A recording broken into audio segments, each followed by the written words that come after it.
श्री स्वामी समर्थ मित्रांनो, देवघर कसे असावे या जाणून घेऊया। 1. देवघरात कमीत कमी मूर्ती व फोटो असावे। 2.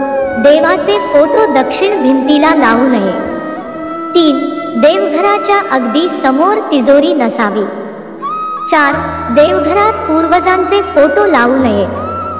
पूर्वजांचे फोटो लावण्यासाठी दक्षिण दिशा योग्य आहे। 5. घरामध्ये देवघर अशा ठिकाणी असावे तेथे दिवसातून काही काळासाठी तरी सूर्यप्रकाश व ताजी हवा पोहोचे, त्यामुळे घरातील विविध दोष आपोआप नष्ट होतील। 6. देवघरात पांढरी संगमरवरी फरशी बसवावे। 7. देवघरात बाळकृष्णाची मूर्ती जरूर ठेवावे। 8. देवघराच्या वरील बाजूस निर्माल्य असू नये, तसेच कोणत्याही प्रकारची आडगळ ही देवघराच्या वरती ठेवू नये। आपलं पूजेचे सामान सुद्धा एखादा खाली ड्रॉवर करून त्याच्यामध्ये ठेवावे।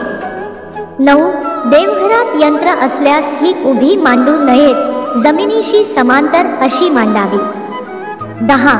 काही घरांमध्ये अगदी कमी जागा असते, इथे देवघर भिंतीवर अडकवून उभ्यानेच पूजा केली तरी चालते।